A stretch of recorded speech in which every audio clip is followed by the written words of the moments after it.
Let's start today with a really staggering number. Beat. Just think about the sheer scale of the modern creator economy. Yeah, so a faceless YouTube channel is hitting $50,000 a month right now. Wow. And there's no camera, there's no studio, there's, absolutely no personal brand. Welcome to the deep dive. I am really glad you're here with us today. Thanks. It's great to be here. So we are exploring a pretty fascinating blueprint today. We are going to unpack how high-margin, faceless YouTube Shorts channels actually operate. I mean, it sounds totally made up. It kind of sounds like a late-night infomercial. Right. But it is happening right now. The mechanics behind it are actually brilliant. Today, we are exploring the exact math behind that opportunity. We're looking at a specific ranking format that basically guarantees watch time. And we'll discuss how to use AI to generate ideas without guessing. Yeah, we are also diving deep into the psychology of packaging.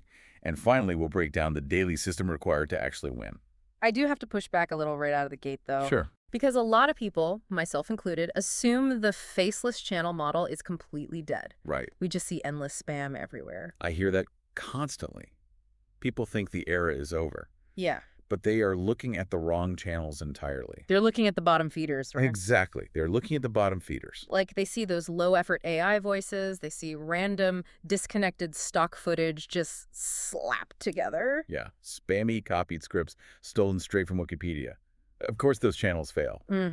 They were never built like real media assets. They were built like cheap lottery tickets. So, what does a real media asset actually look like in this space? Well, the channels that still work have a much cleaner, more respectful system. They don't guess. Okay. They use proven clips. They know the content already has organic demand. And they package those clips around a very clear format. The viewer understands the video's premise instantly. Right. And more uploads just mean more chances to hit the algorithm. Yeah. When you do hit, the money gets serious very fast. If these are real media assets, the underlying unit economics have to justify the effort. Right. What does the actual revenue look like? So let's break down the RPMs. That stands for revenue per thousand views on YouTube. Got it. It is simply the metric dictating how much YouTube pays you. I always thought shorts paid pennies, compared to long-form videos. They used to. But in strong markets like the US, Shorts RPMs are now hitting around 40 cents. Oh, wow. Yeah, that changes the math completely. But visualize that at scale. Imagine a short gets 14 million total views. YouTube naturally filters that down to prevent botting. So you get about 7 million qualified views. And at a 40-cent RPM, that brings in around $2,800. Beat. That is for one single short video. That's incredible. The fear you didn't even film yourself. Think of it like building a digital assembly line. You are not buying expensive cameras. You're not hiring temperamental actors. Your only real cost is your workflow. Your workflow is your factory floor. The profit margins are incredibly high. You're simply repackaging clips that people already want to watch. But surely the market is entirely saturated by now, right? I mean, everyone talks about YouTube automation. That is the most interesting part. The market timing is actually perfect right now. Really? Yeah. Search interest for YouTube automation has plummeted over the last year. So the peak hype years are officially over. The tourists have left the building. Exactly. The get-rich-quick crowd is gone. The noise is finally quieted down. So why is the drop in YouTube automation search interest actually a good thing for you? Because fewer beginners are rushing in and spamming the platform. The algorithm isn't choked with garbage anymore. That means serious operators now have room to actually build and scale. Less beginner hype means serious builders have more room to grow. Beat. But to build this digital assembly line, you need a specific product. You need a format that keeps viewers completely hooked. You can't just post random funny videos. Hey. You need a highly specific niche. I kind of find that counterintuitive. If I want millions of views, shouldn't I go as broad as possible, like just general sports content? No, general sports is way too broad. If I were starting a faceless channel from zero today, I would only do ranking videos. A ranking video. Let's define that structure. It is highly specific. You don't do sports. You do funniest football moments. Oh, okay. You don't do cars. Yeah. You do insane near-miss driving moments. Specific ideas win on shorts. A viewer decides if they'll watch in literally 1 second. Yep, 1 second. They see the title, they see the first clip, they have to instantly know what they're watching. Let's unpack the psychology of why ranking videos work so well. They create a massive natural curiosity gap. Right. Our brains love closed loops. Exactly. It's the Zeigarnik effect in action. If a viewer sees a title that says top 7, they instantly want to know what number 1 is. Yeah, their brain just demands the resolution. It is almost an involuntary reaction. You just have to know. It really is that tiny itch of curiosity pushes them to stay longer. And retention is the single biggest signal to the Shorts algorithm. High retention pushes the video to more feeds. It basically creates a viral snowball effect. The proof is deep in the data. There's a 3-month-old channel right now getting over 6 million views per video using this exact structure. That proves new channels can absolutely still break through. Definitely. I actually saw another channel in this space with nearly 2 million subscribers. They have over 3 billion total views. The format scales infinitely. So how do you actually start finding these specific niches? You can't just guess what will rank. Well, you have to train your own feed. You make the algorithm do your research for you. It's kind of like hacking your own attention. Exactly. You open a fresh account. You find 2 or 3 inspiration channels in a ranking niche. You watch their shorts all the way through. You like their videos. You leave comments. You are intentionally shaping what the platform serves you. Yep. You are teaching the machine what you value. And after a few days, your feed transforms into a dedicated research tool.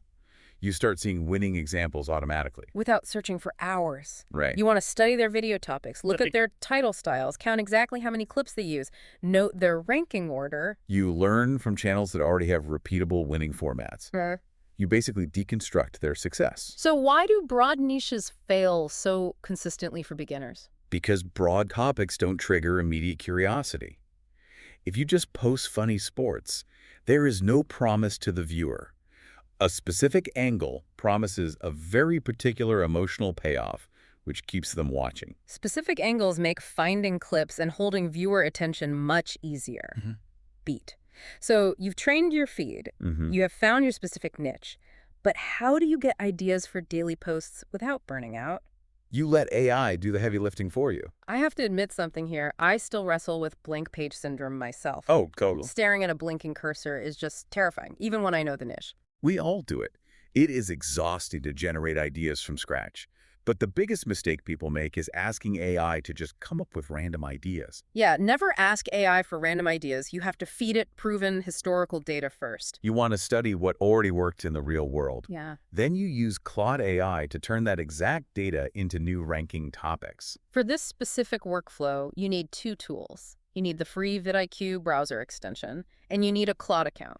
The workflow is brilliantly simple once you set it up. You open one of those inspiration channels you saved during your research phase. Right. You copy their unique channel ID. Then you go into Claude.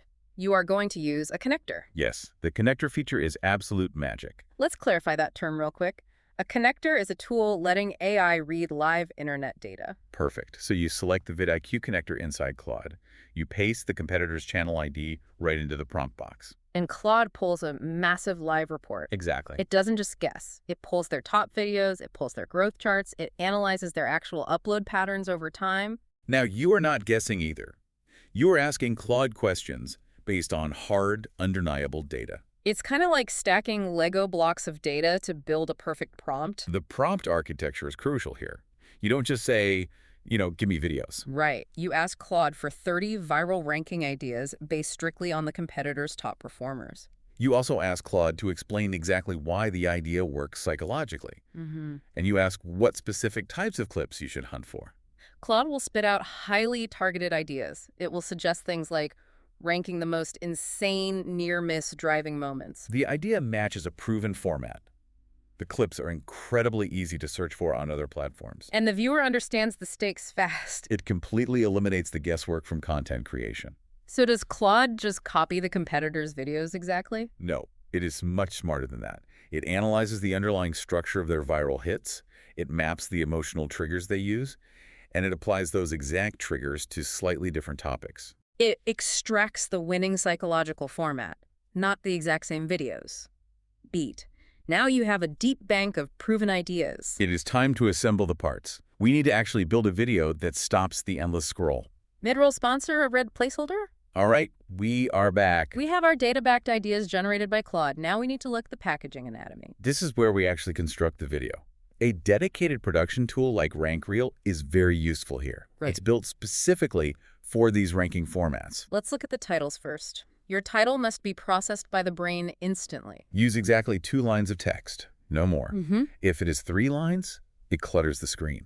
And you absolutely must highlight the core keyword in a bright color. Usually a bright blue or a vibrant teal. Why those specific colors? Well, it comes down to UI psychology.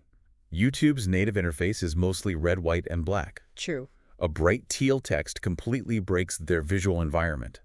It is a powerful pattern interrupt. It pops aggressively against the interface. If the video is about football, you don't highlight a weak modifier word like best. Exactly. You highlight the noun.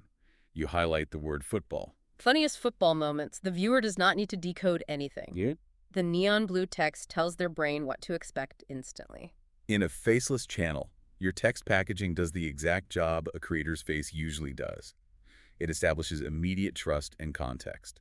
Next, we have to actually source the clips. I assume we don't just grab random stock footage. Never use random footage. You look for clips that already have millions of views on other platforms like TikTok or Instagram. That view count is your viral proof. Exactly. It proves human beings already react emotionally to the specific visual. You also want clips with incredibly fast visual payoffs. The viewer needs to understand the dramatic moment without any long, drawn-out setup. If a car is going to crash, show the swerve immediately. Don't show 10 seconds of empty highway first. Right, and this next part is vital. Only use clips you actually have the right to use. Important point. Platform-safe sources are essential to avoid copyright strikes. A strike can kill a channel overnight. Once you have your proven clips, you need labels. You add a short context label to every single clip as it plays. Just 2 or 3 words sitting quietly on the screen. Like instant karma or last second save. It grounds the viewer. It makes the stitched footage feel highly intentional, not just like a random compilation. Right. It feels curated. Now for the clip count. This is where most people ruin their retention. Do not overload the video. So what's the sweet spot? 5 to 7 clips is the absolute sweet spot. 6 clips is usually perfect. If you use too many clips, viewers get fatigued and leave before the end. Your completion rate plummets. And if you use too few clips, The video ends before any real interest builds. Yeah. Your total watch time suffers, and the algorithm buries the video. it really is a ruthless attention span economy beat. But here's the most fascinating part of the packaging to me, the playback order. Oh, yeah. You do not just count down cleanly. 7, 6, 5, 4, 3, 2, 1. That is incredibly boring. It is too predictable. The rhythm becomes totally monotonous. The brain just checks out. Exactly. Strong channels shuffle the order entirely. You might show clip number 2 first, then jump to 6, then 4, then 3, then 5. But you always save the best for last. Number 1 is always the grand finale. Always. The path there is just completely nonlinear. Whoa. Imagine one perfectly ordered shirt paying out $2,800 while you sleep. Beat. All because you shuffled some numbers. It is a remarkable, almost mechanical system, so why do we intentionally scramble the countdown order? Because the human brain simply tunes out predictability. By randomizing those middle numbers, you create micro-tensions. They have to stay to see how it all resolves at number 1. Unpredictability keeps the viewer entirely hooked until the very last clip. Beat. Okay, so you have built the perfect video. Yeah. But in this specific game, one video is never enough. This brings us to the daily system. You have built a beautiful engine, but now you have to feed the machine. This is the unglamorous part. It is the part almost everyone skips because it feels like actual work. You have to post 1 to 2 shorts every single day, relentlessly. You don't wait until you feel ready. You don't wait until a video is perfect. Perfectionism is the enemy of the algorithm. You post daily to give YouTube constant new chances to test your content against real audiences. The channel that wins is the one that provides the most testing opportunities. Yeah, it's almost like pulling the lever on a slot machine. The workflow becomes a strict daily loop. You use Claude for your research. You use a production tool like RankReel for assembly. You execute your daily posting. Which gives you better data, which leads to better videos tomorrow. But we need to set expectations here. You are going to have massive flops. Oh, for sure. Many videos will fail completely. So if I post a total flop, doesn't that hurt my channel's reputation? Not in the Shorts algorithm. Shorts feeds treat each video as a completely independent test. A flop just means the algorithm didn't find an audience. You just look at the metrics, figure out why they scrolled past, and adjust tomorrow. Every flop is raw data telling you exactly what to tweak next. Exactly. The goal is not to make one single perfect piece of art. The goal is to build a repeatable, resilient machine. Let's zoom out for a second and look at the big picture here. Beat. The core philosophy of this entire blueprint is that this is not about luck at all. Luck plays almost no role in this specific model. It is purely mathematical. It is a highly repeatable system. You use AI to research proven historical formats. Right. You package highly washable clips into a rigid ranking structure. You apply deep psychological triggers with UI-breaking colors and shuffled countdowns. And you post every single day to harvest raw data. You really are building a digital assembly line. You are engineering human attention. But, taking a step back, it raises a really profound question. I'm listening. If AI and these repeatable systems can perfectly reverse engineer human curiosity, and they can perfectly curate our entertainment based purely on raw retention data, well, what happens to traditional personality-driven creators? Will the biggest media empires of tomorrow simply be faceless, automated systems that know exactly what buttons to push in our brains? It makes you look at your own feed very differently, doesn't it? Huh? The next time you are scrolling late at night, try to spot the assembly line. Notice the bright teal text popping off the screen. Yeah. Notice the scrambled countdowns keeping you hooked. Notice when your own curiosity is being perfectly mathematically engineered. Beat. Thank you for taking this deep dive with us today. Keep questioning what you watch.